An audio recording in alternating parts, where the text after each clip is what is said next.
On a la chance au CAPS d'avoir un partenariat fort et un réseau local important. On est soutenu par notre département et on a la chance aujourd'hui de pouvoir promouvoir le CAPS aussi en Seine-et-Marne. Donc on commence à étendre notre activité. Le CAPS, on a une inconditionnalité de l'accueil sur un principe de libre adhésion. Donc les personnes viennent vers nous par des professionnels du terrain, que ce soit des travailleurs sociaux, des psychologues, des psychiatres, mais aussi des médecins, des avocats. On a vraiment une multitude de prescripteurs, mais je vais vous en parler un petit peu plus après.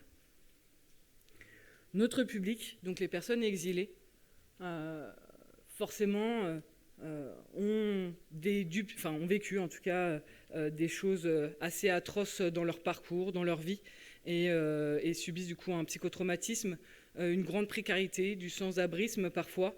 On travaille aussi en lien avec l'addiction et les violences, et notamment les violences intrafamiliales. Donc notre public du CAPS est assez important, puisqu'on travaille avec des personnes aussi bien demandeurs d'asile que bénéficiant de la protection internationale, donc réfugiés ou avec la protection subsidiaire, mais aussi des personnes déboutées ou sans titre ou avec titre de séjour. Donc le public est vraiment très large au CAPS.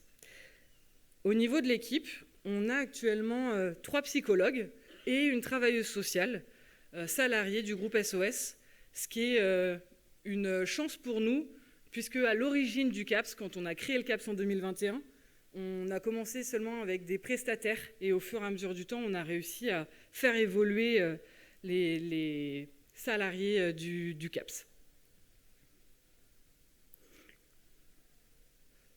Donc au CAPS, qu'est-ce qu'on fait? C'est ça qui vous intéresse surtout. On présente de la thérapie individuelle, donc avec les psychologues, où on a la chance de pouvoir avoir un interprétariat aux besoins. Donc on répond vraiment à tout ce qu'on disait ce matin. Donc on propose un rendez-vous tous les 15 jours aux patients. Et on a aussi fait évoluer sur des rendez-vous les samedis, de sorte à ce que les personnes qui travaillent ou qui sont plus en difficulté quand ils ont des enfants pour pouvoir se déplacer, de pouvoir avoir leur consultation les samedis avec les psychologues. On propose aussi de la dramathérapie, de la sociologie et de la musicothérapie, actuellement, en tout cas sur cette année 2023. Peut-être que d'autres thérapies alternatives seront proposées sur l'année 2024. Mais en tout cas, notre objectif est vraiment de répondre aux besoins des patients. Actuellement, par ailleurs, on fait d'ailleurs un espèce de diagnostic où on demande en tout cas aux patients du CAPS de pouvoir choisir aussi leur thérapie alternative, ou même d'être force de proposition de thérapie alternative, et de la place des professionnels d'expliquer tout ce qui peut exister en termes de soins aujourd'hui. On propose aussi un groupe de parole de femmes qui existe depuis 2022. Le groupe de parole de femmes est ouvert aujourd'hui. On a commencé avec les mères avec enfants et aujourd'hui ouvert à toutes les femmes. On propose également des permanences en aller vers. Finalement, on est plutôt bon en fait. On répond quand même plutôt pas mal à tout ce qu'on a dit ce matin. Donc là, les psychologues vont dans des établissements, pas forcément du groupe SOS, vraiment. Donc d'ailleurs, on intervient à France Terre d'Asile, on intervient à Cité Caritas, à l'Armée du Salut. En tout cas, on essaye d'étendre vraiment à l'ensemble du territoire. Et on a vraiment travaillé les permanences dans l'objectif de s'adapter du mieux possible à l'établissement. Donc on rencontre l'établissement, on discute avec eux, on échange avec les équipes, on échange avec les personnes qui sont accueillies, et on propose alors des permanences soit en porte ouverte, où l'objectif est simplement de lever les freins, éviter de penser que les psychologues sont que pour les fous. On essaie de travailler sur aussi bien les freins des personnes accueillies dans les centres d'hébergement, mais également sur les professionnels qui finalement en ont aussi pas mal et sur lesquels en tout cas il faut aussi travailler. On a aussi, comme son nom l'indique, le CAPS, le Centre d'accompagnement psychosocial des exilés. On propose aussi un accompagnement social, soit pour les personnes, en tout cas de manière totale, pour les personnes qui sont déboutées ou qui n'ont pas forcément de centre d'hébergement, et qui ont besoin d'un accompagnement social, mais aussi en collaboration avec les structures quand les personnes sont déjà en centre d'hébergement.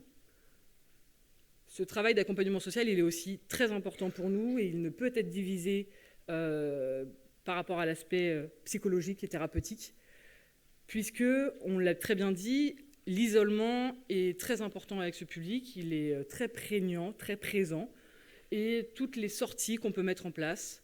J'ai le bonheur en tout cas d'être venue aujourd'hui avec la psychologue, la chef de service et la travailleuse sociale du CAPS, et voilà, qui mettent en œuvre aussi tout ce travail au quotidien.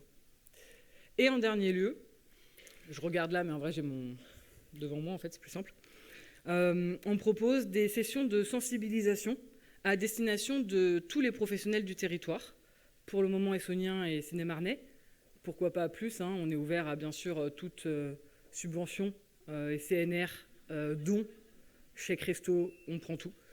Et donc on fait des sessions de sensibilisation où on parle justement du psychotrauma, où on vient travailler sur les représentations, sur l'aspect transculturel, la culturation, et comment on améliore la prise en charge, et non pas que des travailleurs sociaux, mais forcément, ça va être par exemple une secrétaire, une assistante de direction, un agent technique, ou qui vont être des personnes qui vont être au quotidien aussi avec les personnes, d'une autre manière que les travailleurs sociaux. Mais en tout cas, voilà, on a l'objectif de sensibiliser, pour ne pas dire former, mais en tout cas sensibiliser les personnes au plus près de ce public. Et ça, on le fait via l'association Le Chêne et l'Hibiscus, aussi, qui nous aide sur cet aspect. Voilà quelques chiffres depuis sa création. Donc, comme vous pouvez le voir, on a... ça fait pas flou là-bas. Donc, au niveau de notre public, on a 30% de femmes depuis la création du CAPS. Donc, c'est bien, comme quoi, hein, on est bien sur un public assez invisible et sur lequel il faut qu'on continue à travailler, avec lesquels on doit aller davantage vers ce public. Donc, avec principalement des demandeurs d'asile, 66%, hein, notre fil actif depuis la création, et 12% de BPI. Donc finalement, on a quand même une minorité de personnes qui sont sans ou avec titre de séjour. Donc on doit aussi venir se poser la question de voilà, comment on rencontre ce public qui a besoin des services, en tout cas d'un établissement comme le CAPS. On a eu 471 demandes d'orientation pour 397 personnes suivies. Le delta, en fait, il se fait surtout où la seule condition pour venir au CAPS, c'est de faire partie de l'Essonne ou de la Seine-et-Marne pour le futur. Et parfois des personnes qui ne font pas partie du département. Alors tant mieux, c'est parce que Paris entend un peu parler de nous. Le 93, voilà, où ça commence un peu à s'étendre et où on nous envoie des demandes d'orientation, du coup, mais qui ne sont pas forcément adaptées. Et on ne fait pas de doublons. Donc quand les personnes ont déjà un suivi psychologique, on ne propose pas de double thérapie. On a déjà formé 94 personnes en l'espace de 2 ans, à notre humble niveau. Au niveau des thérapies individuelles, on a quand même proposé 3255 rendez-vous et on a pu mettre des thérapies individuelles en place pour 275 personnes. Au niveau de la thérapie alternative, donc comme je le disais, on propose de la dramathérapie, de la sophrologie et de la musicothérapie, aussi bien en atelier collectif qu'en atelier individuel, mixte ou non mixte, ça dépend des types de thérapie. Dans notre logique de parcours, lorsque les personnes arrivent, on fait un rendez-vous de préadmission où on explique ce qu'est le CAPS, on réaffirme la demande de la personne et on s'assure que la personne a bien compris qu'on n'était pas la CAF. Et ça permet justement de redéfinir ensuite ce que la personne souhaite en termes de suivi. Rapidement, hein, et après je vais finir, donc le groupe de parole de femmes où on a pu prendre le temps, parce qu'il y a cette notion aussi de temporalité, je pense, qui est essentielle avec ce public, mais de prendre le temps pour ces femmes. Et les permanences en aller vers, où du coup on a pu mettre en place 67 permanences et rencontrer 119 personnes. Au niveau de nos partenaires, on en a pas mal. Ils ne sont pas tous là, j'avais pas assez de place sur ma slide, mais Voilà, on en a de plus en plus. On sera heureux si, à la fin de ma présentation, vous souhaitez davantage échanger avec le CAPS et devenir un de nos partenaires, pourquoi pas. N'hésitez pas, en tout cas, n'hésitez pas à nous contacter. Et c'est pour ça que vous avez la dernière slide pour prendre les numéros, les adresses, voilà, et nous solliciter au besoin. Je vous remercie.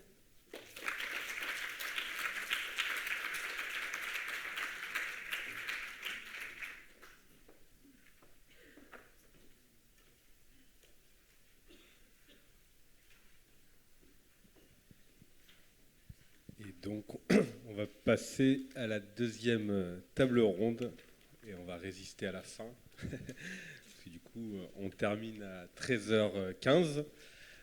Cette table ronde qui porte le titre exact est Santé mentale des femmes demandeuses d'asile, de la prise en charge précoce à l'autonomisation. Ce que je vous propose, c'est peut-être une petite présentation rapide de chacune, et peut-être en disant un petit mot par rapport à ce qu'on a discuté ce matin, et voilà, votre petite réaction par rapport à l'étude. Donc on va commencer par vous, Maëlle. Merci. Merci. Donc moi je suis Maëlle Léna, je suis chef d'un projet à France Terre d'Asile qui s'appelle AMAL, donc Autonomisation et Protection des Femmes Migrantes. Et peut-être pour vous, je vais le décrire très très rapidement pour vous situer un petit peu d'où je parle. Donc c'est un projet qui a été lancé en 2023, qui est sur 3 ans, donc 2023-2025. Et on a 4 axes d'intervention. Donc on a une partie très opérationnelle où on met en place des actions auprès de femmes qui sont déjà prises en charge dans différents dispositifs de France Terre d'Asile. On a un axe formation-expertise où là l'objectif c'est vraiment de viser la montée en compétences des professionnels sur les questions d'égalité femmes-hommes de manière générale, de lutte contre les violences basées sur le genre faites aux femmes. On a un axe plaidoyer qui vise à élaborer des recommandations pour obtenir des évolutions des politiques publiques pour que celles-ci soient mieux adaptées en fait aux droits et aux besoins des femmes migrantes qui arrivent sur le territoire, et un axe recherche qui, comme son nom l'indique, vise à faire des recherches sur les conditions d'accueil, les parcours des femmes migrantes, notamment les femmes isolées. Et peut-être plus spécifiquement, pour vous décrire un tout petit peu sur les actions opérationnelles, on met notamment en place une permanence sociale, médicale, psychologique à la structure de premier accueil pour demandeurs d'asile, donc la SPADA de Paris, qui est gérée par France Terre d'Asile et qui accueille des personnes isolées. Cette permanence s'adresse aux femmes, donc on a une coordinatrice sociale, une sage-femme et une psychologue. Et voilà, je pense que dans les éléments de discussion, ce sera intéressant de parler de ce qu'on a pu observer dans le cadre de cette action en particulier, et peut-être aussi d'autres actions plus largement qu'on met en place et qui s'adressent aux femmes. Sur l'étude, je ne vais pas m'étendre parce que les constats sont largement partagés par définition, vu que l'étude a aussi été faite dans les établissements de France Terre d'Asile. Mais voilà, il y a beaucoup de choses qui font écho à des choses dont on pourra discuter plus en avant. Merci. Cybèle. Oui, Cybèle Agrali, je suis directrice du Centre de soins Primo Levi, qui est une association loi 1901 avec un projet global pour les soins et le soutien aux personnes victimes de torture et de violences politiques. Donc, notamment avec un centre de soins pluridisciplinaire basé à Paris, mais également un centre de formation maintenant qui prend une ampleur importante parce qu'on réalise, et on le sait très bien, que le centre de soins à Paris, qui a un accueil limité et qui n'accueille au maximum que 400 personnes par an, ne peut pas répondre aux besoins. Je veux dire, on est parfaitement conscient de l'ampleur du besoin en santé mentale, en santé tout court, des exilés ici en France, et donc former d'autres professionnels, que ce soit au niveau du soin ou au niveau du social, pour identifier et repérer les besoins est essentiel. Le troisième axe de travail de cette association, c'est le témoignage et le plaidoyer aussi, très important, parce que justement le centre de soins permet à ce que nous soyons en contact avec des personnes dans la durée. La durée moyenne des suivis est de 3 ans environ pour les adultes, ce qui veut dire qu'on a largement le temps, je veux dire c'est une moyenne seulement, donc on connaît des personnes parfois sur un temps bien plus long, pour aller un peu mieux après tout ce qu'ils ont vécu, en tant que personnes exposées à des violences et des tortures tout au long de leur chemin, et donc on en parlera tout à l'heure, notamment pour les femmes, à quel point c'est une violence continue pour les femmes. Jusque-là, c'est très important de pouvoir en dire quelque chose de ce que ces patients rencontrent sur leur parcours. Il était question de parcours beaucoup ce matin. Oui, il faut en témoigner, il faut que les choses changent, il faut que les choses évoluent. Et nous avons maintenant presque 30 ans de recul. Depuis l'année prochaine, ça va faire 30 ans que le centre Primo Levi existe. Et donc, ça nous permet de voir un peu l'évolution des choses. Et elle n'évolue pas bien, malheureusement. C'est vrai qu'il y a une prise en considération beaucoup plus que par le passé sur la santé mentale, sur la souffrance psychique des exilés, sur des questions des besoins de prise en charge, sur les questions de l'interprétariat, et on en parlera certainement. Tout ça, oui, beaucoup plus de prise de conscience, mais on a quand même une loi qui nous pend encore, le énième loi, qui va encore changer la donne en pire. Donc c'est avec ça qu'on travaille, et je pense qu'il était question aussi ce matin de prendre en considération la santé mentale de ceux qui s'occupent de ce public. Je pense que là aussi c'est très important parce qu'il y a un renouvellement constant des personnes qui travaillent dans ce domaine, alors qu'il y a vraiment besoin à ce que les personnes aussi, les soignants durent aussi dans le temps auprès de ce public qui en a vraiment besoin d'ancrage, de repères et des personnes référentes vers lesquelles pouvoir se tourner, et ça c'est vraiment très important. Merci. Marie-Caroline, tout le monde te connaît. Mais... Non. Donc Marie-Caroline Saguier-Tsimerski, je suis intervenue tout à l'heure pour l'introduction en tant que directrice de l'Institut Convergence Migration, qui a un département donc, qui travaille très précisément sur les questions de santé mentale et de beaucoup de choses dont on va reparler sur les femmes, périnatalité, la pratique de soins des immigrés. Donc on va pouvoir en reparler. Mais je suis donc également psychologue clinicienne à l'hôpital Avicenne, et il s'avère que l'hôpital Avicenne abrite un centre régional de psychotrauma dont a parlé tout à l'heure Franck Bellivier en l'occurrence. Donc un de ces centres, un de ces 10 centres qui... 10, 12, voilà, en construction encore finalement de cette idée qu'il fallait proposer, c'est une proposition qui venait de la présidence de la République, il fallait pouvoir proposer au niveau national des centres de prise en charge du psychotrauma. Ces centres existent maintenant depuis quelques années. Cette grande proposition avait fait suite notamment à l'année 2015, qui a été une année terrible pour le psychotrauma. En l'occurrence, la question des attaques terroristes qui s'est mêlée avec un certain nombre d'éléments de politique majeurs sur, par exemple, les violences faites aux femmes, sur la question de la pédocriminalité, etc., etc. Bref, on avait beaucoup de sujets à traiter sur la question du traumatisme.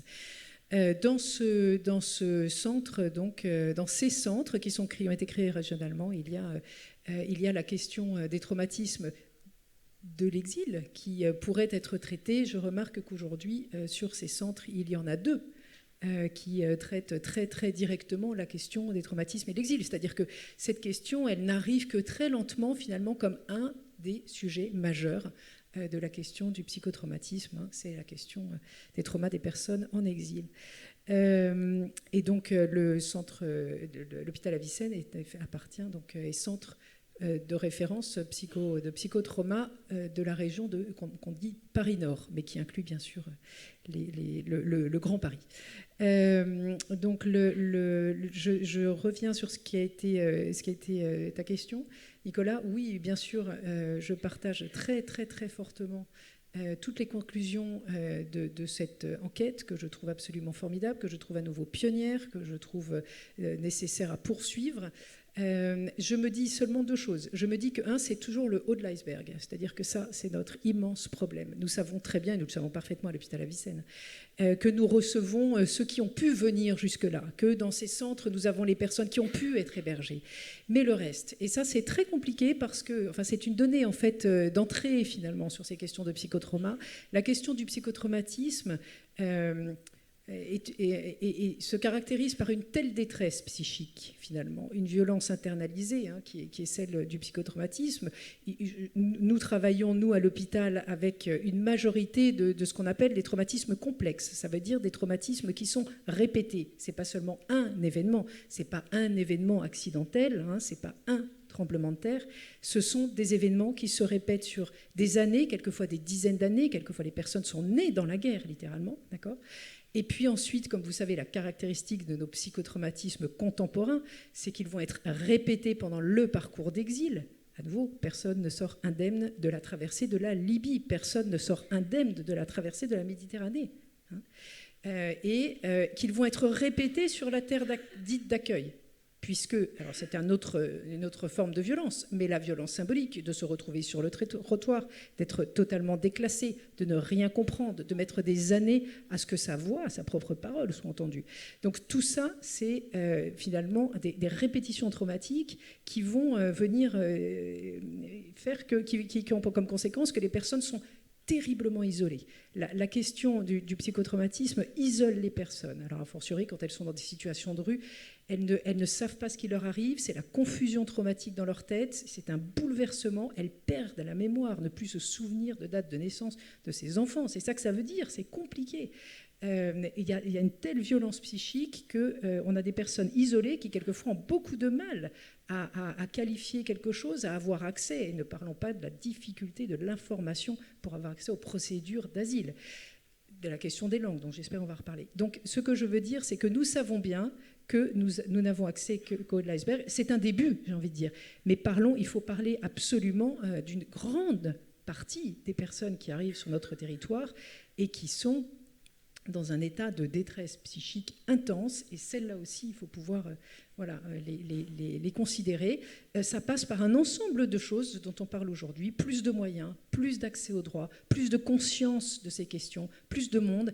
Et je souhaite revenir sur quelque chose qui a été dit tout à l'heure, et après je m'arrête, qui est très important. Évidemment qu'il n'est pas possible sur un sujet de cette importance politique de cloisonner. Évidemment non. Évidemment, nous devons tous travailler ensemble. Tous les acteurs doivent travailler ensemble. Et je parle également des acteurs institutionnels et des ministères. Cela dit, je continue à penser que cette question de la santé psychique est une question très particulière. Il faut pouvoir être formé à ces questions. Et je pense que chacun doit travailler dans la mesure de ses compétences et de son périmètre. C'est ça que je veux dire en disant aussi que nous devons avoir les bons interlocuteurs. Autrement dit, je continue à penser que le ministère de la Santé est extrêmement important dans cette question. Je suis absolument ravie de voir que le ministère de l'Intérieur se préoccupe de ces questions, bien sûr. En revanche, personnellement, je me pose un certain nombre de questions lorsque ce sont des administrations qui ne sont pas des administrations de la santé qui deviennent les référents de soins ou des référents de vulnérabilité, terme largement sujet à caution, je peux vous le dire, extrêmement discuté par nos soignants, qui décident de la vulnérabilité. Donc, c'est extrêmement important cet élément, c'est-à-dire que bien sûr, il faut que nous travaillions ensemble, mais que chacun, s'il vous plaît, puisse apporter ses compétences. Et c'est ça que je voulais dire tout à l'heure en introduction, j'espère que ça a été compris. Voilà, merci. Merci.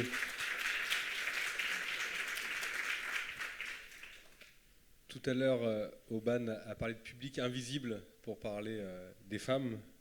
Donc je pense qu'il y a un enjeu aussi politique, social et peut-être clinique à penser quelles seraient les spécificités liées au genre et d'être considérées comme femmes.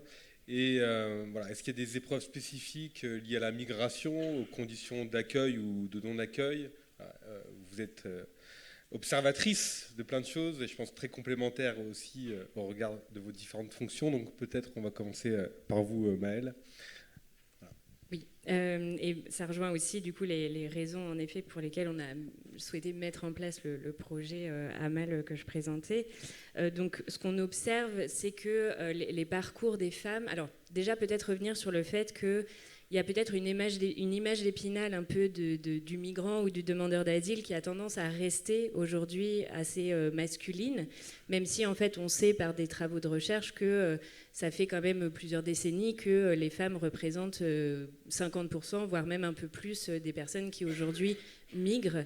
Et donc on sait qu'il y a un véritable enjeu à visibiliser justement les parcours, les expériences de ces femmes-là pour qu'on puisse répondre à des besoins qui peuvent leur être spécifiques.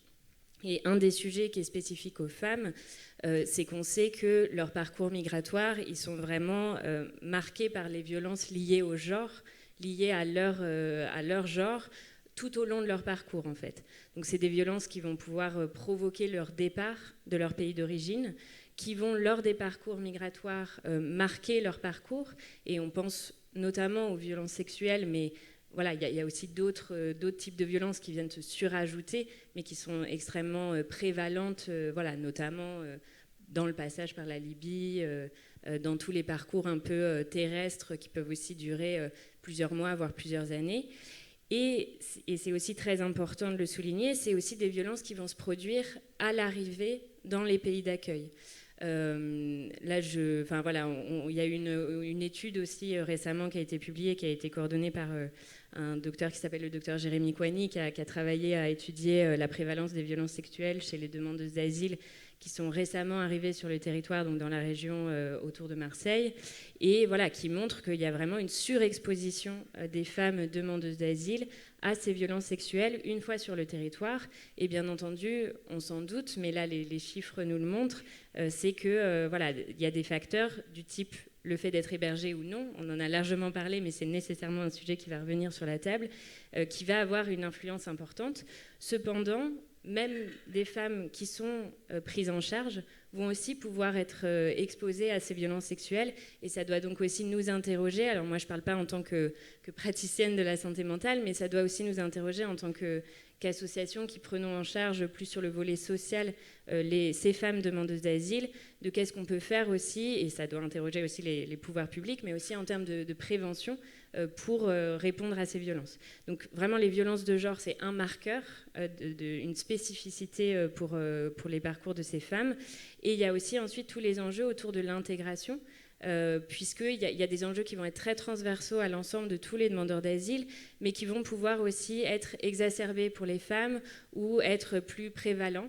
On pense notamment aux femmes avec enfants en bas âge, pour qui la question de la garde d'enfants, de l'accès à des solutions d'accueil du jeune enfant sont extrêmement importantes, avec voilà, tout un tas de situations aussi, des enfants parfois qui sont restés au pays, des enfants qui peuvent être nés des violences sexuelles qui ont été subies, etc., etc. Et puis même ne serait-ce que l'expérience de l'exil qui peut impacter la relation de parentalité. Et après, voilà, c'est aussi l'accès aux cours de langue, l'accès à la formation, la capacité à s'insérer économiquement avec du coup les discriminations que connaissent les personnes étrangères de manière générale, mais aussi les femmes, et donc qui se croisent et qui s'accumulent chez ces femmes migrantes qui rencontrent un certain nombre de difficultés du coup spécifiques auxquelles il faut répondre avec des dispositifs qui doivent s'adapter à ces questions-là. Merci. J'imagine que Cybèle, tu partages ce constat. Je crois savoir que vous êtes assez mobilisée aussi. Il y a eu tellement de choses déjà dites avec lesquelles je suis d'accord évidemment avant, après, tout a été dit, j'ai l'impression. Mais c'est vrai que la question de l'invisibilisation des femmes est contredite finalement par les chiffres. Il y a une visibilisation de plus en plus accrue de leur présence. C'est vrai que tout à fait au début du centre de soins Primo Levi, alors que les femmes représentaient à peu près un tiers de notre file active, assez rapidement, effectivement, on est en parité totale. La moitié des patients suivis au centre sont des femmes, sont là avec les enfants et vivent des situations continues de violence. On a sorti un rapport, et c'est pour ça que je me sentais tout à fait légitime à être ici, c'est qu'on a sorti l'année dernière un rapport Femmes exilées, une violence continue. J'en ai amené quelques numéros, donc, ou quelques copies par là. Donc demandez ces copies, mais ils sont téléchargeables sur notre site. Mais je ne suis pas là pour faire de la pub, c'est juste pour vous dire à quel point cette question de la violence en continu nous interpelle en tant que soignants.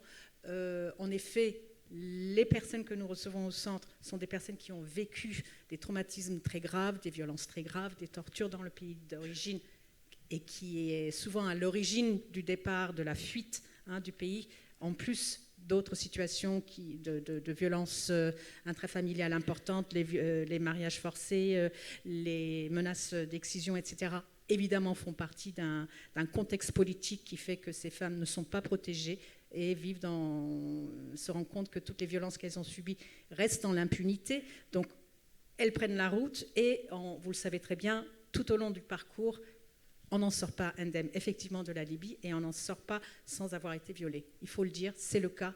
Vous pouvez faire le compte. Toutes les personnes qui ont traversé la Libye, les femmes, ont été victimes de violences sexuelles multiples. La traversée d'une partie de l'Europe aussi fait partie de ce constat. Et en France, oui, de plus en plus, on l'entend, les femmes le disent, arrivent à l'exprimer, elles ont vécu des violences sexuelles graves. Les hommes le vivent aussi, on le souligne aussi dans notre rapport, mais c'est vrai que cette continuité est assez exacerbée chez les femmes qui sont totalement vulnérabilisées, et le fait de ne pas avoir un toit vulnérabilise d'autant plus les femmes que les hommes. Ça, c'est un constant, et très souvent, les femmes sont accompagnées d'enfants,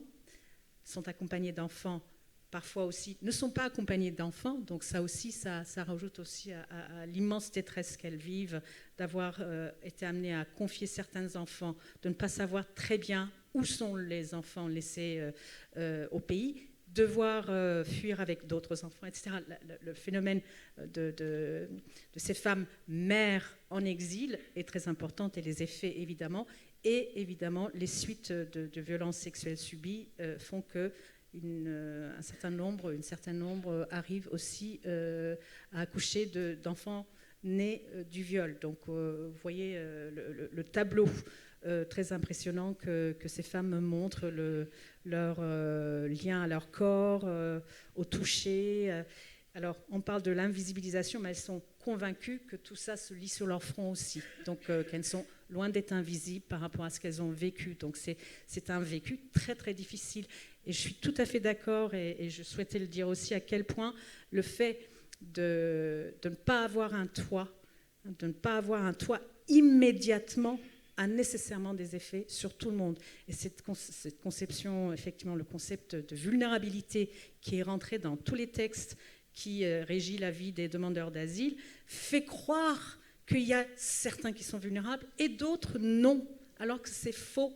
Tout le monde est vulnérable, tous les demandeurs d'asile. La situation de s'extraire de son pays, de s'éloigner d'une vie connue vers l'inconnu, et de devoir traverser pendant des années parfois, et à pied très souvent, les pays que vous connaissez, c'est évident que ce sont des facteurs de vulnérabilisation. Donc, une fois qu'on a effectivement cité les mineurs isolés, les femmes enceintes, les femmes victimes de traite, victimes de viol, victimes de torture, et j'en passe, enceintes, etc., etc. Une fois qu'on a la liste, d'ailleurs, dans la directive européenne dit non exhaustive, donc on peut en rajouter encore d'autres, restent parfois des hommes isolés. Et ils sont prioritaires nulle part, comme s'ils pouvaient effectivement très bien vivre à la rue. On fait croire que c'est en plaidant la cause de certains pour une vulnérabilité qu'on souhaiterait soit prise en compte, que les autres ne le sont pas, alors qu'ils le sont. Et j'étais très appréciative du directeur de CADA qui a parlé tout à l'heure pour souligner 3 fois que les situations sont singulières. Les situations sont singulières, voilà. Et donc, effectivement, tout un chacun devra avoir du respect par rapport à ce qu'il a parcouru, ce qu'il a vécu et ce qu'il exprime aujourd'hui comme besoin. Et si c'est un besoin de soins, qu'il puisse y accéder aussi immédiatement que possible. Qu'est-ce que c'est que et Marie-Caroline l'a signalé tout à l'heure dans son introduction, c'est politique. On n'est pas dans le domaine de la santé facile, j'ai envie de dire. C'est rendu extrêmement difficile par la situation politique. Donc, je ne sais plus qui a parlé plutôt de l'administratif. C'est du politique. C'est des décisions politiques qui ont des effets politiques et qui ont des effets au détriment de ces personnes qui, effectivement, ont de moins en moins de droits. Donc, qu'est-ce que ça veut dire d'enlever l'accès immédiat à la couverture sociale pour les demandeurs d'asile qui sont parfaitement en règle? Qu'est-ce que ça veut dire d'introduire 3 mois de carence? C'est juste absurde. c'est des obstacles et des impossibilités d'accès à la santé. Tout à l'heure aussi, ce qui était important, il me semble, c'est aussi bien pour les femmes que les hommes, mais d'autant plus pour les femmes. Il me semblait que dans donc, le type de l'iceberg qui sont effectivement accueillis, hébergés, accompagnés en CADA, on avait fait des enquêtes il y a très très longtemps. Et en fait, ce n'est pas nécessairement arriver à identifier et à reconnaître les facteurs de santé mentale qui est difficile pour le personnel.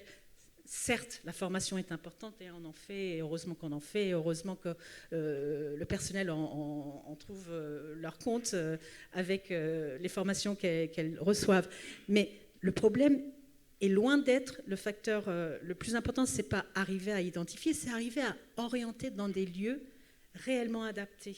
Et ça, il y a une carence depuis toujours, et ce n'est pas 12 centres de soins psychotrauma, c'est très bien, hein. Ça a le mérite d'exister et c'est très bien. Je suis ravie d'entendre les personnes qui ont présenté l'étude de ce matin, qui est qualitative, accessible, qui dit clairement les choses et qui cite les personnes concernées dans leur détresse. Et c'est très bien. J'espère que ça va poursuivre sa route utilement pour faire entendre que oui, il faut faire entrer. C'est toi qui disais que la situation de la santé mentale n'était même pas des exilés n'étaient même pas considérés dans un congrès ou ça s'appelle un congrès, hein, c'était quoi sur les assises, pardon, voilà, les assises sur la psychiatrie qui il y a 2 ans. Voilà, qu'il y a ce trou-là, ça me paraît en 2024 incroyable. Donc je suis d'autant plus heureuse d'être là, évidemment, avec vous. Merci. Tu souhaites compléter sur les épreuves de la migration ou... Alors, les épreuves de la migration, pour aller très vite, parce qu'effectivement, beaucoup de choses ont été dites. Double peine, bien sûr, pour les femmes, on le sait, hein, émigrantes et femmes, oui, avec des violences liées au genre, parce qu'elles sont femmes. Et comme femmes, on fait souvent cette distinction en sociologie, enfin, des violences d'excision, violences patriarcales, violences intrafamiliales parce qu'elles sont femmes, et en plus des violences contextuelles, violences de la guerre, violences, etc. Donc le viol des femmes comme arme, hein, bien sûr. Donc continuellement cette double peine. Je ferai seulement une minuscule ouverture positive, qui est que quelquefois, on voit des migrations intrafamiliales en raison de violences intrafamiliales de femmes qui peuvent être des migrations positives. La migration, ça peut être aussi la liberté. Et le bébé de la liberté, il naît, comme vous savez, sur le territoire dit d'accueil. Hein. Il y a eu des très belles réflexions de Christine Davoudian sur ces questions de mère et bébé en exil. Pourquoi ces femmes ici veulent refaire finalement, veulent retrouver la maternité, la vie d'une femme avec ses bébés. Donc ce que je veux dire, c'est que la migration qui est très souvent qui va épuiser encore plus, qui va abîmer encore plus ces femmes, ces corps de femmes, la parole de ces femmes. Hein. Corps, parole, c'est les deux, à mon avis, éléments qui sont le plus violentés autour de ces femmes, évidemment autour de cette santé mentale générale, l'impossibilité de pouvoir ensuite accéder, se dire ce qui s'est passé, hein, qu'on a souvent, qu'on rencontre dans les consultations, et puis ce corps qui a supporté, mais qui ici à un moment va s'écrouler, hein, celui qui a permis de tenir et qui là tout à coup ne tiendra pas, hein, qui va s'écrouler ici en l'occurrence. Et donc ces femmes-là peuvent trouver quelquefois dans cette migration effectivement ou tenter de trouver un espace de liberté pour échapper à des violences patriarcales et intrafamiliales, je voulais le dire. Je voulais aussi rajouter dans ce qui a été dit que les conséquences des violences vécues par ces femmes, donc les conséquences physiques, psychologiques, sociales, eh bien en fait on les voit arriver et se déclarer quelque part sur notre territoire. Donc c'est précisément là où il faudrait pouvoir soigner, prendre soin, accompagner, soutenir ces femmes. Je parle des grossesses notamment des grossesses non désirées issues des viols, etc., qui sont présentes, qui vont provoquer évidemment une série de difficultés, voire d'ailleurs des pensées suicidaires. Je pense à l'exclusion des communautés, tu en as parlé, je pense aux contaminations par les maladies infectieuses qui sont présentes aussi, qui sont des éléments absolument essentiels. Et je repense à la question du risque là de supprimer l'AME. Enfin, je veux dire, on n'en finit plus d'être contradictoire dans nos politiques de santé publique. Et puis, bien sûr, la question du psychotraumatisme qui, pour ces femmes, est particulièrement violent autour également de cette question de la parole. C'est-à-dire qu'il est très très compliqué pour une femme qui a vécu des traumatismes psychiques et qui en porte les stigmates de manière absolument intime, d'avoir accès à une parole qui pourra se dire. Ça complexifie évidemment encore plus toute la procédure d'asile pour ces femmes qui sont renvoyées à beaucoup de solitude et souvent d'ailleurs à des exclusions communautaires, sociales. Enfin, c'est très, très, très complexe. Ouais, vas-y Cybèle, et après... Ouais. Dernière chose, dernièrement, dans les 2 mois passés, il y a eu 4 jours différents de grève à l'OFPRA. Et je lisais dans le dernier communiqué des grévistes de l'OFPRA, donc qui dénoncent des conditions de travail et des exigences de cadence irréalistes, comme ils disent. Pour la première fois, j'ai vu dans le communiqué un petit paragraphe sur le délai, vous le savez, du traitement de la demande d'asile va se raccourcir. En tout cas, c'est le souhait depuis des années. Et là, on y arrive. On y arrive à peu près 4 mois. Donc, en 4 mois, de A à Z, le traitement de la demande d'asile va être un peu expédié quand même, il faut dire les mots. Et les personnes qui sont les grévistes écrivent très, très clairement, et je trouvais ça formidable, parce qu'ils prennent en considération la situation de la santé mentale des primo-arrivants, et ils disent les personnes n'auront d'autant moins de chances d'accéder à des soins qui leur permettront de parler de ce qu'elles ont vécu. Donc c'est sûr qu'en 4 mois, avec en plus 3 mois de carence si jamais vous arrivez à être en règle en tant que demandeuse d'asile, 3 mois de carence, non, vous n'aurez jamais l'occasion de voir un psy de votre vie avant que votre demande d'asile soit traitée, quoi. Merci pour ce témoignage. Oui, je me disais là, peut-être tenter d'ouvrir la boîte de la santé mentale.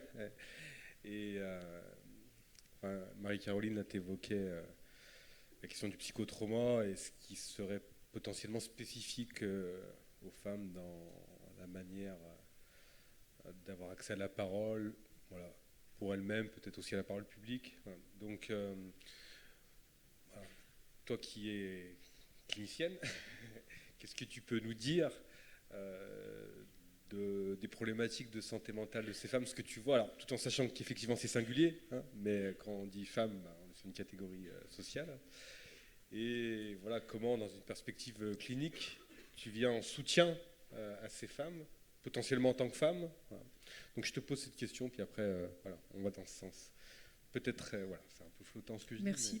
Ouais. Tu as dit, et tu dis accès à ces femmes en tant que femmes, c'est très important, cette question-là. C'est très important. Nous demandons, beaucoup d'avoir des lieux d'espace de femmes, avec des interprètes médiateurs femmes. C'est extrêmement important. Je ne peux pas m'empêcher de vous donner une vignette clinique très très courte et qui, en l'occurrence, une jeune femme qui, ayant vécu de multiples viols, etc., devait passer extrêmement rapidement d'ailleurs à l'OFPRA. Elle est arrivée bardée de 1000 certificats des médecins qu'il avait orientés, qu'il avait vu, du psychiatre, de ma part, enfin bref, elle arrivait avec tout ça, elle arrive devant, à l'OFPRA, un officier de protection, un interprète. Eh bien, qu'est-ce qui se passe dans ces cas-là ? Il se passe qu'elle ne peut pas répondre. Elle ne peut répondre à aucune des questions. Ça s'est tellement mal passé que l'officier de protection a dû arrêter la séance. Elle était en larmes, elle avait beaucoup de mal à répondre. et qu'il a proposé donc un renvoi, ce qui est plutôt bienvenu en l'occurrence dans une situation pareille. Nous avons écrit immédiatement, parce que je retrouve la patiente une semaine après, scarifiée entièrement, autrement dit, elle a vécu cette situation, cet entretien avec une violence sur sa personne, et donc des marques de scarification en disant qu'elle ne tiendrait jamais un second entretien. Et d'ailleurs, la terreur d'un second entretien. On a écrit donc immédiatement dans le service en disant, écoutez, nous retrouvons notre patiente dans un état épouvantable, et je crois qu'il y a eu une violence extrême sur cette personne. D'ailleurs, nous ne cessons de demander des entretiens à huis clos lorsqu'il s'agit de la CNDA. Enfin, nous essayons d'aménager un maximum en espérant être entendus. En l'occurrence, nous avons écrit à l'OFPRA en disant, mais est-ce que vous pouvez imaginer là qu'une femme qui a vécu des violences sexuelles par des hommes pendant répétées se retrouve en face de deux personnes, ce qu'elle conçoit d'ailleurs un peu comme un tribunal. Enfin, vous savez très bien que la moitié de nos patients ont beaucoup de mal à concevoir l'entretien de l'OFPRA et a fortiori de la CNDA, qui ressemble encore plus à un tribunal. Mais donc c'est très très très compliqué l'imaginaire qui se déploie à ce moment-là, et c'est la panique. C'est-à-dire que chaque mot est important, on finit par le comprendre pour ceux qui comprendraient ce qu'est cet entretien, car très souvent il est mal compris, on n'a pas le temps, enfin c'est très complexe. Et ça va très vite, c'est compliqué à comprendre, qu'il s'agit de protéger les personnes, que leur parole est importante, c'est très compliqué. Voilà. Et pour la première fois, nous avons eu un retour immédiat de l'OFPRA qui a pris en compte ces conditions et qui a attribué la protection à madame en considérant qu'elle en avait assez. Je vous le dis, je vous donne ce témoignage, parce que ça me paraît être extrêmement important. Je vous en prie. Oui. Oui. On va vous donner un micro. On vous donne oui, peut-être un micro. Ouais. Une personne, pour celles et ceux qui sont en ligne, une personne de la salle va intervenir. Réagir. Oui, je suis de l'OFPRA.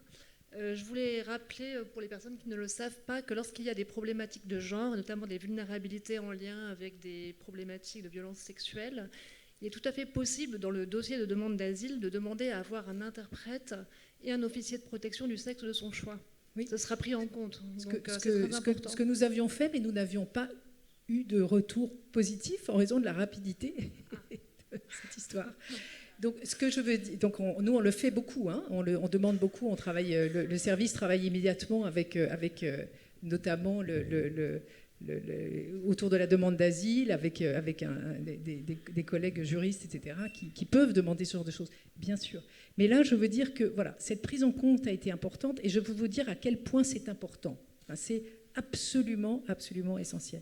Donc, pour revenir sur la question, les personnes, et pour revenir sur cette question des femmes et de la parole des femmes et du corps des femmes et de cette question de la violence psychique, oui, je pense que lorsqu'il s'agit des femmes, nous sommes en face de vulnérabilités complètement spécifiques, même si nous retrouvons ce qui fait le psychotraumatisme, hein, autrement dit, tous les symptômes de la déréalisation, de la dissociation traumatique, c'est-à-dire avec un vécu d'une telle violence traumatique qui l'occupe finalement absolument tout l'esprit et qui ne permet plus à la personne d'adhérer à un quotidien vivable, tellement cette violence psychique l'occupe.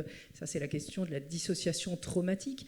Par ailleurs, l'importance de tous les symptômes dépressifs. On a des personnes qui ne dorment plus, ne mangent plus, sont dans des états de tristesse terrible. L'anxiété généralisée, je pense que l'angoisse caractérise très fortement le psychotrauma. Une angoisse pour soi, mais une angoisse pour les autres. Enfin, venir dans ces conditions-là en France, ce sont des pertes et des séparations multiples. Et la question de ces mères qui n'arrivent pas à être mères sur le territoire ou parce qu'elles n'arrivent pas à protéger leurs enfants de la violence qui est celle de leur vie sur le territoire ou parce qu'elles ont laissé leurs enfants dans des conditions en général rocambolesques. On confie à une sœur, on confie à quelqu'un et ensuite on n'a plus de nouvelles, ensuite on ne sait pas comment tout ça avance. Donc si vous voulez, il y a une charge psychique très particulière de ces femmes qu'elle soit mère ou pas, qu'elle porte par ailleurs sur un corps qui ne tient plus, c'est une des particularités aussi, c'est-à-dire on a des décompensations très très fortes en consultation, où hop, le corps ne tient plus, tout ça. Et donc on est en face de problématiques très particulières avec lesquelles il faut absolument travailler également, j'ai envie de dire, avec tous les acteurs. Donc je suis très contente que l'OFPRA ait rappelé cette importance du genre, de plus en plus importante avec tous les acteurs en fait. On ne cesse de faire très attention à ce que à la violence que rencontrent ces femmes. Lorsqu'ici une femme arrive et qu'elle n'est pas hébergée et qu'elle se retrouve à la rue, on le sait suffisamment, c'est une dégradation immédiate, considérable de tous ces moyens psychiques et physiques pour tenir. Et c'est absolument dramatique. Et donc, on ne cesse d'essayer de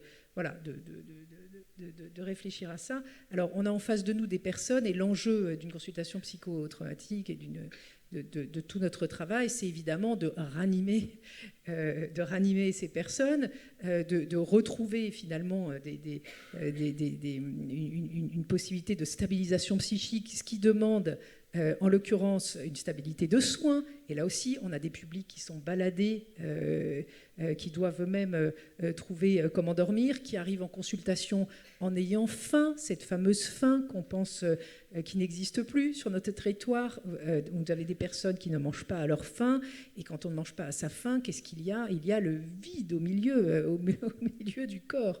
D'accord ? C'est très très particulier. Ça donne des consultations qui sont tout à fait complexe, et donc permettre à ces personnes de trouver au moins un ancrage dans la possibilité de dire ce qu'elles ont à dire dans une consultation, moi, me paraît essentiel, largement aussi importante que tous les besoins élémentaires dont on a parlé, qui sont le toit, qui sont manger à sa faim, être couvert, etc., avoir cette protection, cet accès au droit, l'accès à la parole est essentiel. Et je pense que, pour résumer, la spécificité des femmes doit être mieux prise en compte. Il n'arrive que très progressivement. Les femmes ont été très longtemps invisibilisées de toutes les questions migratoires.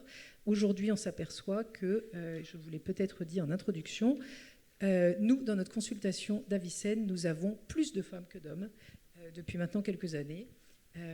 Alors peut-être aussi parce qu'elles savent de plus en plus qu'elles peuvent s'adresser peut-être à ce lieu-là, mais nous avons maintenant plus de femmes que d'hommes. Oui. Merci. Cybèle.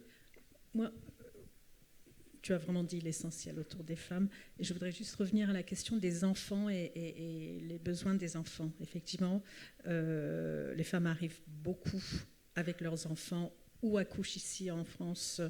Et il faut vraiment être très attentif à comment se met en place le lien mère-enfant, etc. Et on a été très vite, alors que la manière que nous avions conçu le centre Primo Levi tout à fait au début, il y a 30 ans, c'était plutôt pour les adultes, c'était exclusivement pour les adultes. Très rapidement, on a été amené à ouvrir aussi aux enfants. Dans la manière que les soins sont structurés en France, les deux départements ne se mélangent pas. Les adultes sont soignés d'un côté, les enfants de l'autre.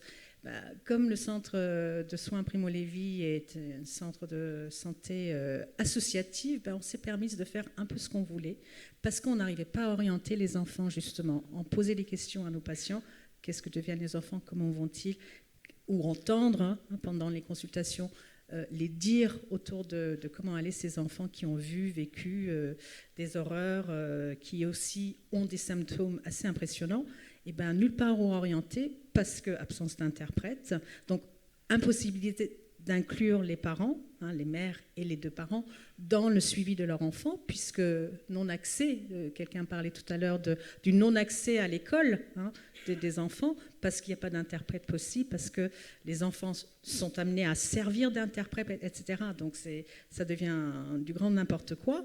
De fait, on reçoit de plus en plus d'enfants. Et effectivement, c'est prioritaire. L'entrée des enfants au centre de soins est prioritaire. Ils ne souffrent pas d'attente. On essaie d'être aussi immédiat que possible, sachant que la temporalité ou le vécu de la temporalité des enfants est évidemment bien différent du vécu des adultes qui peuvent intégrer la notion d'une attente possible. Mais pour les enfants, ce n'est pas possible. Donc c'est très important, effectivement, quand il y a détection ou identification de souffrances qui puissent être orientées dans des lieux sûrs, qui peuvent intégrer les parents par le biais des interprètes éminemment importants et partenaires incontournables dans les soins.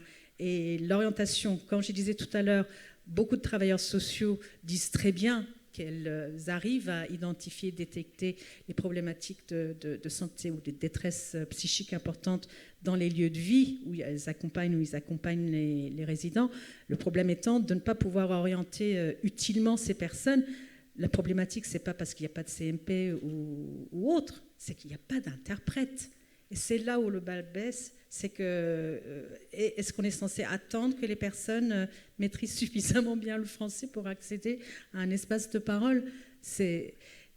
Voilà, il faut vraiment, maintenant qu'on sait l'importance de l'interprétariat en milieu médico-social, il faut le mettre en place, il faut trouver les financements, il faut demander les financements, parce qu'il faut savoir que c'est préconisé, que c'est une des prérequis pour une prise en charge de qualité. C'est la haute autorité de la santé qui le dit, qui le souligne et qui, voilà, depuis 2017, c'est acquis, hein, l'idée d'intégrer les interprètes. Maintenant, il faut l'intégrer dans sa pratique et le vouloir et chercher l'argent pour.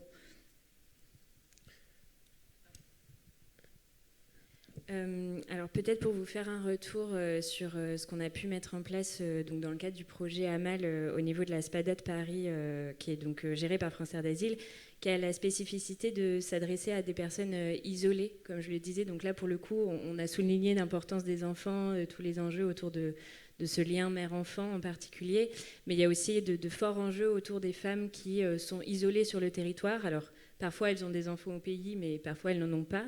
Et donc là aussi, pour ces femmes isolées-là, il y a aussi un fort enjeu de visibilité. Et d'ailleurs, on a eu l'occasion de réaliser une étude dans le cadre des activités de la Maraude de France Terre d'Asile sur les conditions de prise en charge des femmes exilées, isolées, qu'on publiera normalement dans le courant du mois de février et qui est très intéressante aussi justement sur ces enjeux vraiment de ce besoin de visibiliser ce public-là. Donc à la SPADA de France Terre d'Asile qui accueille des personnes isolées. Donc les femmes représentent une minorité du public total accueilli, mais ça représente quand même énormément de personnes puisque cette SPADA accueille énormément de personnes. Et du coup, je vais vous faire état un peu de quelques observations qu'a pu faire Mathilde Conan, qui est la psychologue qui travaille sur cette SPADA. Déjà, donc effectivement, des parcours marqués par le genre, des violences qui sont liées au genre qui sont physiques mais qui sont aussi psychologiques, avec une dépréciation de ces femmes qui sont mises en situation de dépendance, d'impuissance, et donc des situations qui se reflètent aussi beaucoup autour du rapport au corps, avec un gros impact sur ce rapport au corps. Donc bien entendu, on retrouve des syndromes de psychotraumatisme, des syndromes dépressifs, des syndromes anxieux, avec aussi cet enjeu justement de la capacité à prendre en charge les symptômes aussi, puisqu'on l'a dit, hein, ça se traduit souvent par des difficultés à dormir, avec toute une conséquence en chaîne, ensuite qu'on est fatigué, qu'on se lève plus le matin, et qu'on est en retard au rendez-vous. Enfin, voilà. Et donc cette capacité de pouvoir orienter, ne serait-ce que dans un premier temps, vers un traitement des symptômes, la capacité à prendre des médicaments pour dormir, qui est entravée du coup par les entraves à l'accès aux soins qui sont mises, donc on a parlé du délai de carence, elle est très importante. Et donc, une des spécificités de ce qu'on met en place à la SPADA, c'est justement d'être à la SPADA, donc d'intervenir de manière précoce, rapidement après l'arrivée de ces femmes sur le territoire. Et donc, on observe différentes situations. Un des points communs donc, de ce que me disait la psychologue qui intervient, des femmes qu'elle reçoit, c'est quand même cette idée, cette volonté de se libérer de certaines normes qui pouvaient peser sur elles, que ce soit dans le pays d'origine, dans le parcours migratoire et parfois aussi dans le pays d'accueil.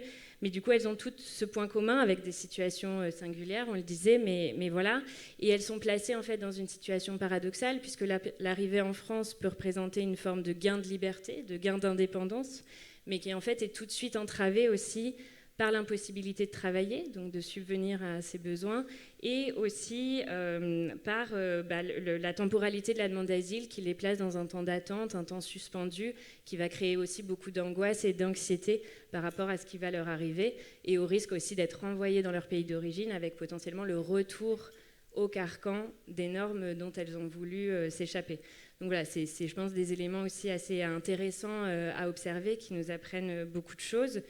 Et ce qu'on voit aussi, c'est quand même des entraves très pratiques et très matérielles à l'accès aux soins. Je ne reviens pas sur le délai de carence, mais il y a aussi des enjeux, donc je ne reviens pas non plus sur l'interprétariat, même si c'est un élément très important.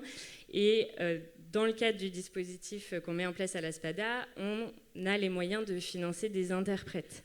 Et je souligne à cette occasion que le projet AMAL, il est financé exclusivement sur des fonds privés. Et donc, voilà, qui nous permettent de mettre en place des choses qui sont aujourd'hui non prises en charge par les pouvoirs publics et les financements publics. Et donc cet interprétariat, on a les moyens de le mettre en place et c'est extrêmement important puisque ça change tout, mais ce qui limite aussi parfois notre capacité d'orienter ces femmes, puisque la capacité de prise en charge ailleurs est fortement limitée. Peut-être juste souligner qu'il y a aussi un fort enjeu en termes de conditions pratiques d'accès aux soins, de déplacement, de mobilité. C'est des femmes qui n'ont pas forcément les ressources financières ou les ressources sociales pour bien appréhender les différents...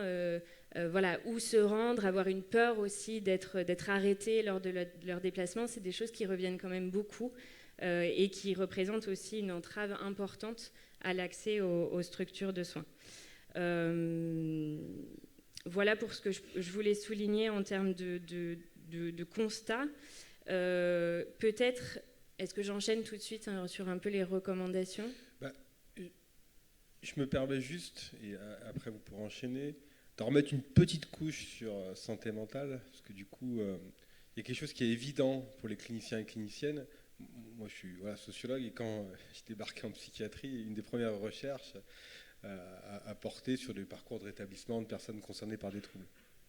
Ce qui m'a sidéré, c'est que toutes les personnes me relataient d'histoires de violences sexuelles, de viols, d'agressions. Donc j'en parle à la chef psychiatre. Ah bah oui, et je comprends là que c'est le quotidien des cliniciens et des cliniciennes. Donc quand on dit que toutes les femmes ont été violées, ou que quand on dit que suite à l'étude marseillaise, un quart de personnes, des femmes en l'occurrence, ont vécu des viols, c'est que potentiellement, il y a des conséquences sur la santé mentale et sur une santé mentale dégradée. Et c'est vrai que c'est important aujourd'hui à prendre en compte. Et du coup, je suis un peu intéressé à la littérature, mais les liens entre violence sexuelle, psychotraumatisme, voire schizophrénie, sont de plus en plus documentés. Donc, agir contre les violences sexistes et sexuelles, évidemment, c'est agir dans une perspective sociale et politique, mais c'est aussi agir sur les questions de santé mentale. Ça prévient la santé mentale. Pareillement, si on pense lutter contre la société patriarcale, c'est effectivement une perspective sociale et politique, mais on peut le penser aussi dans une perspective de santé mentale. Et je pense que c'est important de rappeler cela aujourd'hui, parce qu'effectivement, ça donne aussi une dimension, pour le coup, sociale et politique à la santé mentale. Et la possibilité que chacun et chacune d'entre nous pouvons agir. Donc effectivement, on en arrive à cette question. 5 minutes max à nous trois. Qu'est-ce qu'on peut faire ? Qu'est-ce que je peux faire alors que je suis directeur de CADA ? Qu'est-ce qu'on peut faire pratiquement aujourd'hui pour favoriser une bonne santé mentale de ces femmes ? Alors, oui, peut-être rapidement. Il y a des recommandations qui vont davantage s'adresser au pouvoir public sur cet enjeu, et on l'a déjà mentionné, donc je serai très rapide, mais tout ce qui peut contribuer à l'amélioration des conditions générales de l'accueil vont nécessairement contribuer à l'amélioration de la santé mentale des personnes en demande d'asile et donc des femmes. Un point, peut-être pour compléter des choses qui ont déjà été dites, donc souligner quand même que ce qu'on fait dans le cadre du projet AMAL, cette capacité qu'on a à intervenir au niveau de la SPADA, donc de manière précoce, est très important. Et ça a été souligné dans l'étude, les personnels en SPADA n'ont souvent pas ce temps en fait, donc le fait d'avoir eu cette capacité de de construire une équipe qui intervient aux côtés des professionnels de l'ASPADA en supplément, c'est très important, puisque sinon les professionnels qui sont déjà prévus dans les effectifs n'ont pas ce temps-là. Et peut-être un des points qui ressortait aussi beaucoup de l'étude, c'était cette question de tout ce qui a été formulé de résilience et de tout ce qui peut contribuer aussi sans être dans l'ordre du thérapeutique en soins en santé mentale. Mais c'est des choses aussi que font les professionnels de l'équipe de l'ASPADA et qu'on fait aussi dans d'autres cadres au niveau du projet AMAL, c'est de proposer des espaces collectifs, des groupes de parole pour les femmes, des groupes, des temps où elles vont se retrouver. Frédéric tout à l'heure parlait des cours de français et du fait que ça proposait une structuration, et c'est vrai, ça offre un cadre qui déjà en soi, au-delà, en plus même de l'apprentissage du français, va être intéressant pour ces femmes. Ces cours de français sont d'ailleurs accompagnés d'une solution de garderie qui permet aussi de travailler la séparation avec l'enfant et d'avoir l'esprit disponible pour se consacrer à l'apprentissage. On a des temps d'ateliers autour de l'égalité femmes-hommes qu'on fait en non-mixité et qui permettent aussi de se retrouver, de parler de son rapport au corps, etc. Et dans le cadre, au niveau de l'ASPADA, il y a aussi des ateliers de sensibilisation à la santé, au système de soins, et des ateliers de médiation, alors ce que les professionnels de l'équipe AMAL appellent des ateliers de médiation plastique et psychocorporelle. Donc là, l'idée, c'est à la fois de mettre les femmes en mouvement, et donc ça rejoint les constats qui sont faits autour de ce rapport au corps qui est altéré, et aussi de créer des choses, d'être dans un cadre collectif. Et donc ça, c'est vraiment aussi des éléments. Alors bien entendu, ça demande des moyens, ça demande du temps. Donc c'est pas des choses qu'on peut faire d'un claquement de doigts, mais par contre, c'est des choses qui sont, je pense, à réfléchir aussi au niveau des structures d'accueil, facilitées par la puissance publique pour donner les moyens nécessaires. Merci. Cybèle. Oui, je ne vais pas redire tout ce qui a été dit ce matin. Je suis tout à fait d'accord avec toutes les conclusions et recommandations de l'étude qui a été présentée ce matin. J'espère que vous aurez l'occasion de le lire. Elle est très bien écrite. Tout ce que vous venez de dire également. Il y a peut-être vraiment deux choses que je dirais, et plutôt en termes de prévention de la détresse en santé mentale. J'essaierai de viser un toit pour tous, l'accès à un CADA pour tous immédiatement. Je veux dire, ça paraît irraisonnable tellement on s'est habitué à ce que ça ne soit pas le cas, mais il faut le dire. Je veux dire, si on ne le demande pas, on ne l'aura jamais. Mais je veux dire, c'est vraiment ça qu'il faut viser. Effectivement, de plus en plus de places ont été créées, mais on sait aussi qu'il y a de plus en plus de personnes qui sont arrivées. L'année dernière était une année extrêmement record, une année record en termes de première demande d'asile. Donc, il faut créer des places. C'est juste un... Et elle a le vertu d'être une prévention très importante. Et il ne faut pas oublier, je me souviens que Foncière d'Asile avait fait une étude il y a très longtemps sur les bénéfices d'un passage en CADA. Ça augmente 3 fois plus, on a 3 fois plus de chances d'avoir le statut si on passe par un CADA, c'est-à-dire où on peut se reposer, être accompagné, pouvoir parler de sa vie, faire en sorte que ses enfants soient effectivement scolarisés, de ne pas être en mode survie, augmente quand même, et avoir accès à un certain nombre de droits, accessoirement, augmente les chances de présenter une demande d'asile bien formulée, en prenant le temps, en étant accompagnée, etc. C'est vital pour des personnes qui sont en exil, et des femmes en exil notamment, de savoir que, voilà, les chances sont augmentées, il faut le savoir, et ça me paraît juste le b.a.-ba. Et effectivement, on a affaire aussi à toutes ces personnes qui ne sont pas accueillies en CADA ou dans des structures nécessaires. L'étude en femmes dont il était question ce matin, c'est surtout le SAMU social qui l'a commandité pour connaître la qualité de vie ou le non-qualité de vie des femmes qui sont avec enfants dans les hôtels. C'est des chambres d'hôtel qui sont étudiées et quand on vit, et des personnes qui sont effectivement déboutées se retrouvent dans des structures d'urgence au mieux. Et donc, on est en train de détériorer la situation de la santé mentale. Donc, il faut le penser très en amont et donner toutes ces chances très en amont. Et je veux dire, l'exemple, la qualité de l'accueil est hautement préventif. d'une dégradation de la situation. Pardon? Non?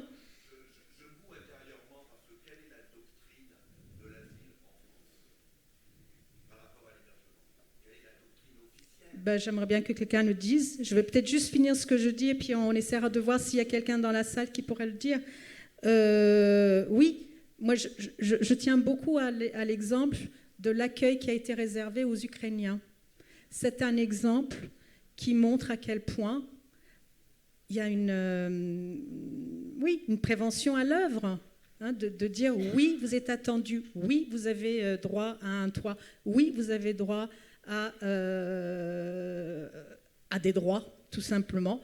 Et ça a fait en sorte que, depuis que la guerre en Ukraine a commencé, et depuis que la France accueille quand même un certain nombre d'Ukrainiens, et à Paris, nous n'avons eu aucun Ukrainien orienté vers notre centre de santé. Je veux dire, il faut le savoir. Donc il y a une vertu hautement préventive quand même de bien accueillir les gens. Merci. Marie-Caroline, en 2 minutes. Je vais aller très très vite. D'autant que je fais mienne, évidemment, toutes vos recommandations. J'en suis certaine. Il faut plus de moyens, plus d'accès aux droits, surtout pas de délai de carence. Enfin, on est complètement d'accord. Des toits, tout. Je pense que quand il s'agit de santé mentale, il faut surtout l'inconditionnalité, évidemment. La conditionnalité totale. Et je souhaite rappeler que nous avons beau être dans un hôpital public où on nous explique que les personnes doivent aller montrer leur papier d'identité, etc., ce à quoi elles ont droit, pas droit, en fonction de leur carte, etc. On prend évidemment tout le monde sans se poser la moindre question, en tout cas au niveau du soignant, évidemment. Donc la conditionnalité totale, ça me paraît une obligation. S'il faut citer un deuxième élément, je reviens sur la question de la langue, cette question du récit et de la parole. Tout est question de langue. La question de l'asile n'est qu'une question de langue et de parole. On demande à quelqu'un de s'exprimer, de faire valoir son récit, son histoire. Elle est prise entre trop de multiples récits pour y avoir accès, souvent. En tout cas, lorsqu'elle arrive en consultation de psychotrauma, c'est extrêmement complexe. Par ailleurs, ne pas pouvoir s'adresser, ne pas pouvoir attester ce qu'on a vécu, ne pas pouvoir avoir accès à la parole est dévastateur. Donc la question de l'interprétariat ici est complètement essentielle. Elle a été reconnue depuis 2017. Il y a quand même beaucoup de volonté, en tout cas de la part de l'autorité de la santé, de favoriser toutes les formes d'interprétariat, mais interprétariat pair, etc. Et je pense que oui, il faut un service public d'interprétariat, mais très bonne idée, parfait, excellent. On a des institutions, notamment dans le droit et dans le droit d'asile, qui ont leur propre service d'interprétariat. Pourquoi est-ce que, par exemple, au niveau médical, il n'y aurait pas systématiquement, plutôt que de faire appel à des prestataires coûteux, chers, même si je remercie encore 1000 fois certains budgets hospitaliers de bien vouloir justement fonctionner, je parle d'Avicenne, mais je veux dire, c'est cher l'interprétariat aujourd'hui pour les services médicaux, c'est très complexe à mettre en place. Je vous parle d'un interprétariat de qualité, en présence par exemple, parce que quand on fait une consultation avec une personne, il faut pouvoir suivre cette consultation avec le même interprète, ils se disent des choses là qui doivent absolument être entendues, pas seulement de manière informative, on n'est pas dans l'information, on est dans bien plus que ça. On est à ce moment où le sujet peut enfin se dire et dire quelque chose de ce qu'il a vécu. Donc il faut ça, il faut un interprétariat probablement public. Et je rappelle aujourd'hui qu'il y a de plus en plus au niveau des universités, par exemple, des formations publiques pour de futurs interprètes. Je pense à celle de l'INALCO que je coordonne. Il y a 30 interprètes médiateurs par an qui sont formés pour exactement ce genre de service. Donc continuons, développons ça. Il y a plusieurs acteurs qui sont prêts, qui sont vraiment prêts aujourd'hui. Et je redis que pour certaines personnes en exil qui ont eu des parcours exceptionnellement résilients, on les entend d'ailleurs au campus Condorcet, eux sont prêts aussi à participer à ça, c'est-à-dire à travailler avec une partie des acteurs publics, à l'accueil aussi des personnes en exil. Merci. Quelque chose.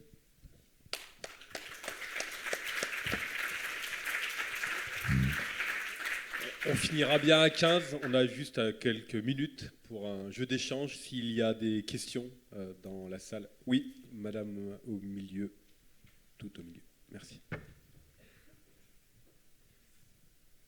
Alors bonjour, moi je suis Léa, travailleuse sociale à la SPADA de Nancy, dans le 54. On a parlé des femmes isolées, des femmes avec enfants, mais on n'a pas parlé des femmes qui arrivent en couple et qui, des fois, la parole est un peu biaisée par monsieur, ou parce que c'est culturellement comme ça, c'est monsieur qui parle. Et des fois, c'est un peu compliqué de... Je sais pas, j'aimerais avoir des petites billes, ou est-ce que vous avez fait des recherches là-dessus, parce qu'effectivement, quand monsieur est là, madame parle moins, et si après, on veut voir madame toute seule, elle demande à monsieur, enfin, c'est des choses qui sont un peu compliquées à identifier, en fait. Bon, oui. C'est une situation qui est commune. En fait, on a très souvent, bien sûr, des couples qui arrivent. On a souvent des messieurs qui disent « ma femme ne va pas bien ». Et puis, la situation peut faire qu'au bout d'un certain moment, les deux sont pris en charge, par exemple. Mais bien sûr que le point de départ est d'offrir des espaces de parole différenciés, bien sûr. Et souvent, d'ailleurs, avec des interlocuteurs différenciés très vite. C'est-à-dire... un psychologue qui va s'occuper de monsieur, un psychologue qui va s'occuper de madame. Alors on peut évidemment recueillir une première demande lorsqu'elle est conjointe, les faire asseoir ensemble, mais ce que vous dites, bien sûr, est très systématique. C'est qu'on a très souvent des rapports dans le couple qui font qu'il y en a un seul qui a la parole, et en général c'est toujours l'homme. Donc c'est lui qui va avoir sa version des choses, son explication, etc., et sa demande, mais la demande de madame souvent est très différente. Donc pour la faire émerger, cette demande, il faut séparer les espaces de parole, et souvent avec des soignants différents, c'est ce que je dirais. Si vous avez les moyens, c'est quand même le plus simple. Oui, puis je pense se donner du temps. Enfin, quand tu dis ça, c'est aussi que la demande émerge. On peut avoir une perspective féministe. Il y a des trucs auxquels on est sensible, et en même temps, peut-être la personne n'est pas sur ce registre-là. Donc voilà, on peut effectivement être sur des registres différents et accompagner la personne à autre chose potentiellement. Mais oui, je pense qu'il faut du temps et de manière pratico-pratique, des espaces différenciés, des espaces entre femmes. Et potentiellement, je crois que c'était à Clermont aussi, ils avaient fait, on avait suivi, c'était l'équipe mobile qui faisait un espace aussi pour les hommes. Donc voilà, c'est des choses qui peuvent se penser, parce que potentiellement aussi, les pères, les hommes peuvent changer. Voilà, donc, Mais l'entrée dans la consultation psy, santé mentale, se fait souvent par bien autre chose. D'abord par le corps, vous avez mal quelque part, on rentre par là, ou bien par un problème... autre, et de ce point de vue-là, les femmes en ont plein de problèmes. Enfin, voilà. Donc j'ai envie de dire, la question santé mentale, elle arrive au fur et à mesure, vous parlez, et puis tout d'un coup, vous voyez que là, il y a quelque chose de bien plus violent qui prend la personne, mais on y arrive par d'autres entrées. Souvent la question du somatique est une entrée possible très simple. Madame, tout va bien, vous avez l'air de boiter, est-ce que... voilà, et puis vous avez touché en fait là, oui, le trauma, les coups, les violences, qui sont peut-être celles d'ailleurs après tout de celui qui l'amène. Enfin voilà, donc en fait vous avez plein de choses, on peut rentrer de mille manières, mais il faut du temps. Et puis des espaces, je crois, différenciés assez vite, si c'est possible. Une autre question, remarque. Je suis désolé, c'est derrière vous. Et je vous propose que ce soit la dernière. Vous pouvez lever un peu plus haut pour que le micro arrive. Ah, d'accord. Bonjour, je suis Rita Métry, je suis médecin à la passe hospitalière. Merci beaucoup pour le topo. Merci d'entendre toutes ces recommandations. Moi, ma question concerne les femmes après le refus de la demande d'asile, parce que là, vous insistez sur l'importance de l'accueil inconditionnel, la protection par un toit et tout ça. Mais je pense à des femmes qui ont, par exemple, un refus d'asile. Je prends l'exemple d'une personne qui a fui un mariage forcé, qui est passée par la Libye, 3 ans de parcours difficile, et qui finalement n'obtient pas l'asile parce que la raison initiale était pas valable. Et quel est l'impact sur la personne après un travail qu'elle a peut-être initié dans un CADA? Quelle est la répercussion? Qu'est-ce que vous observez et qu'est-ce qu'on peut faire? Qu'est-ce qu'on peut lui proposer à ce moment?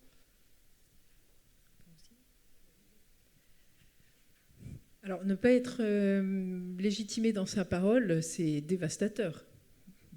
Totalement dévastateur. Et là, je reviens aussi d'ailleurs sur un des dispositifs, le droit au séjour pour soins des étrangers malades, où celui qui ne reconnaît pas la parole, c'est le collège des médecins qui donne son avis quand même. Alors là, doublement dévastateur, je peux vous dire, parce que s'il y a bien un corps auquel on a confiance quand on est demandeur d'asile au bout d'un moment et qu'on connaît, c'est celui de l'hôpital. Donc quand le collège des médecins dit non, c'est très violent. Mais bon, l'administration, la violence de l'administration de l'asile, finalement, ces personnes le connaissent bien. Ça, elles connaissent bien la violence de l'administration de l'asile. Hein. La plupart de nos patients le connaissent, savent que c'est dur, difficile, très violent. Mais donc un effet très très difficile sur lequel le premier rôle du psychologue, évidemment on va continuer à suivre ces personnes, on suit beaucoup de personnes sans papier, hein. Nos suivis sont très très longs, et sont en moyenne de 2-3 ans, 4 ans, quelquefois 5 ans, enfin c'est très très long un suivi psy avec des personnes qui ont eu ces violences-là, c'est de ne pas non plus les réduire à être des demandeurs d'asile, d'accord ?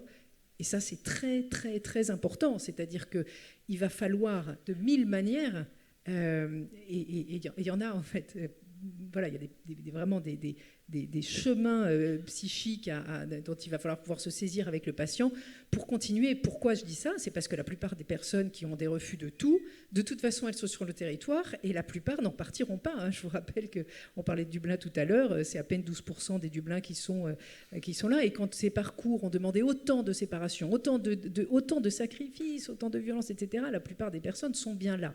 Donc la question, c'est comment on va vivre pour l'instant sans les papiers, parce que rien n'est perdu, vous scolarisez vos enfants 3 ans, etc., etc. Il y a quand même des choses qui existent heureusement. Mais il faut pour ça pouvoir effectivement sortir la personne du tunnel administratif qui a été le sien pendant longtemps, et puis arriver à restaurer, à réanimer toutes les possibilités psychiques de ces personnes qui sont souvent... oui, très abîmées. De ce point de vue-là, une consultation peut être un ancrage très fort, mais bien d'autres choses, des associations, etc. Et je souhaitais quand même dire une chose très importante aux travailleurs sociaux, parce qu'on parle aussi de leur psy à eux, enfin, je veux dire, sur des conditions extrêmement difficiles et effractantes de travailler avec des personnes qui ont cette détresse-là, c'est que ce sont souvent les premiers interlocuteurs des personnes en détresse. Et en fait, leur parole n'a pas besoin, je pense à ce moment-là, d'être celle de spécialistes. Non, c'est pas ça. En revanche, être des paroles de l'accueil, qui est la leur, mais c'est essentiel. Ce sont souvent les premières personnes auxquelles vont pouvoir enfin parler des personnes qui ne cessent d'avoir des parcours, etc. Et juste la possibilité d'une parole d'accueil avec un tiers, mais c'est essentiel. Et en fait, elles ont, de ce point de vue-là, un rôle qui est extrêmement importante au niveau j'ai envie de dire, cette fois-ci du care psychique, hein, c'est-à-dire et cette possibilité d'attester que oui, les personnes sont dans des difficultés fortes, mais qu'elles sont là pour les accueillir. Moi, je pense que c'est un moment en fait du parcours psy qui est très important. Voilà.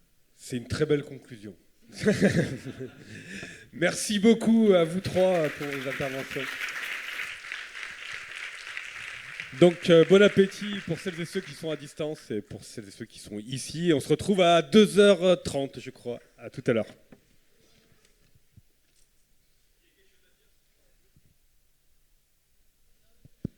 Ouais. Ça marche pas. Ah, si. Non, juste une information pour les personnes ici qui souhaitent manger au restaurant du ministère. On a des collègues qui vous